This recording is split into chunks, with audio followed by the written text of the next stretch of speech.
Alec Baldwin could be charged again in fatal rush shooting as new report claims he pulled the trigger. That's a Fox News headline. Let's find out why that is the case. But before we do, be sure to like this video, share it out to all your friends, leave me a comment, and of course, subscribe. I'm trying to reach 1,000 subs, so any and all presses of that subscribe button help me out. And by the way, welcome to Studio Jake. This is my vidcast where I talk about all things pop culture. So, what does this mean? Baldwin originally faced charges of involuntary manslaughter, but they were dropped in April. Okay, so just a little bit of a backstory.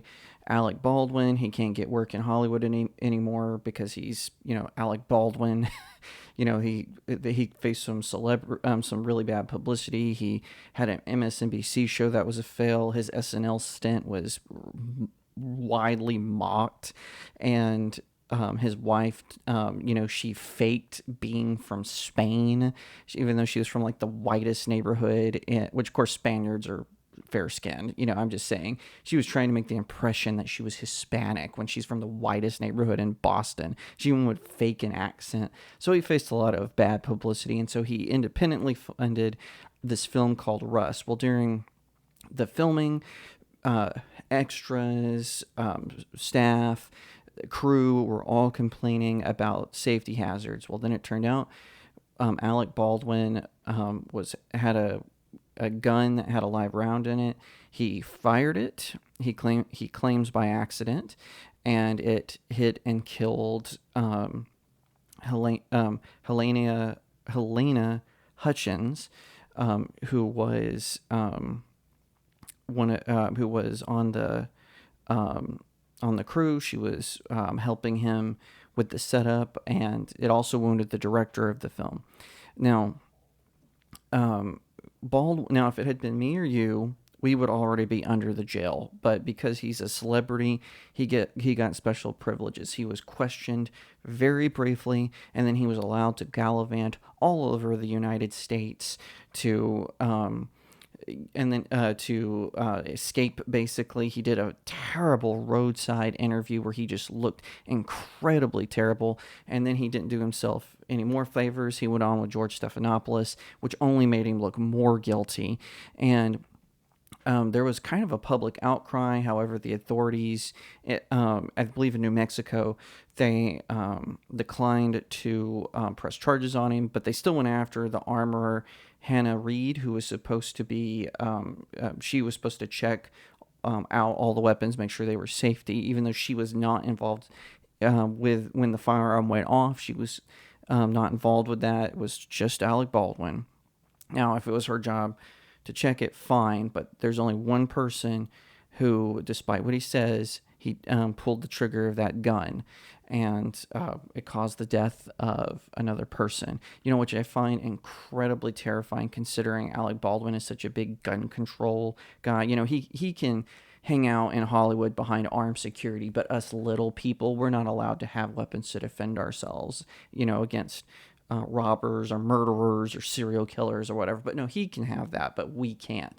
And now it's his incompetence has led to the death of one of his crew on the set of Rush. So originally, authorities said they were not going to press charges on him, and they just let him go. Well, apparently that's not the case anymore. This is according to Fox News. A new report concluded that despite his denials, Alec Baldwin had to pull the trigger of the gun that fired on the set of Rust in October 2021. The shooting led to the death of Helena Hutchins, and a years-long legal battle has ensued as investigators work to find justice for the cinematographer. As the film's armorer, Hannah Gutierrez Reed, gears up for her scheduled December trial, her legal team focused on a new report from independent forensic firearms expert Lucian Hag and Mike Hag, who were commissioned by the prosecution, concluded that Baldwin had to pull the trigger of the gun in order for it to fire. And this is nothing but true. If I watched several YouTubers who were experts in firearms, and they all demonstrated how that gun, even though it was a Western gun, a 6-shooter, it still had this safety mechanism that prevented it from just going off even if the hammer fell. You had to pull the trigger to set it off. So anyway, continuing on. Although Alec Baldwin repeatedly denies pulling the trigger, given the tests, findings, and observations reported here, the trigger had to be pulled or depressed sufficiently to release the fully cocked or retracted hammer of the evidence of the revolver. The report obtained by Fox News Digital read, "This fatal incident was the consequence of the hammer being manually retracted to its fully rearward and cocked position, followed at some point by the pull or rearward depression of the trigger." Until this always cracks me up. Lawyers speak. Special prosecutors dismissed the involuntary manslaughter charges against Baldwin in April, but noted in a June 9th filing that they would refile if the revolver had not been modified. Okay. So, according to, and I guess Special Prosecutor Carrie Morrissey told Fox News Digital on Wednesday that new charges against Baldwin are being considered, but a final decision has yet to be made. I did the air quotes because it's in the article. Calm down, all you air quotes crazy people. So I don't understand why he's not already in handcuffs. He admits he doesn't admit to pulling the trigger, but he admits to handling the gun. He clearly mishandled it. This is an actor who has worked on several films that have had the use of firearms. This moron doesn't know how to properly handle it on the set of his own movie.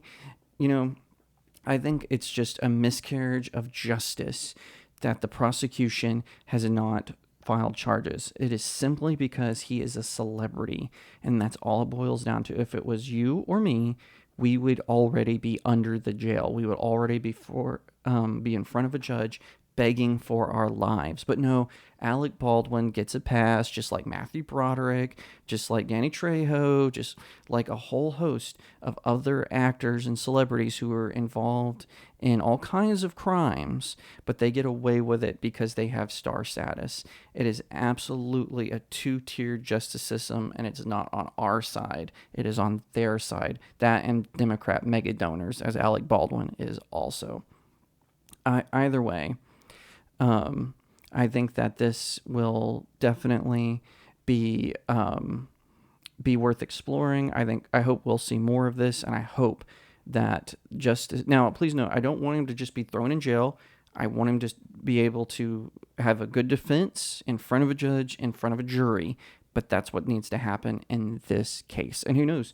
Maybe that'll make me change my mind about this whole situation, but I highly doubt it. And like I've said before, Alec Baldwin has done no favors to himself. It's kind of like one of those things where these celebrities, they just can't shut their mouths.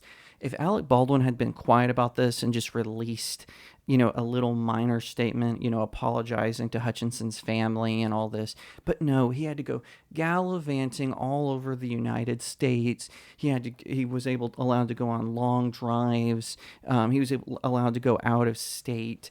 And what really rubs salt in the wound is the fact that he has continued making this film. That is such a disgusting move by him.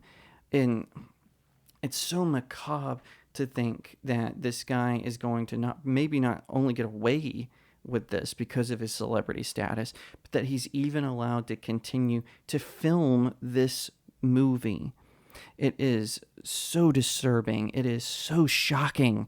And whatever the case may be, however this turns out, at least I think that hopefully the court of public opinion will at least shift things like it has with other celebrities who were involved in all kinds of heinous crimes. Roman Polanski. Remember, not only was Roman Polanski allowed to flee, Hollywood cheered for him. They gave him an Academy Award, and all of the celebrities, they all cheered for him. Oh yeah, you might have sexually assaulted a child, but never mind, because you made a movie that your peers think rocks. And this is exactly what's going to happen with Alec Baldwin. He's going to get wined and dined. He's going to make a subtle comeback, kind of like others, as I mentioned, who have done all kinds of crimes and yet still are able to keep making movies. It's absolutely stunning, in my opinion. Thank you so much for watching this video. I hope that you'll give it a thumbs up, that you'll leave me a comment and tell me what you think, that you'll share it out with your friends, and of course, consider subscribing to Studio Jake. I cover all kinds of nerd and pop culture topics, including film, television, anime, comic books, and so much more. I hope that you'll also head over to my main website, StudioJakeMedia.com, where I have even more news, views, and commentary. Also, if you'd like to support the channel, head over to my locals page. That's studiojakemedia.locals.com. It's the best way to support me. I'm trying to build a little community there. I have exclusive reviews and articles, so definitely head over there and check it out. And I'll see you next time right here on Studio Jake.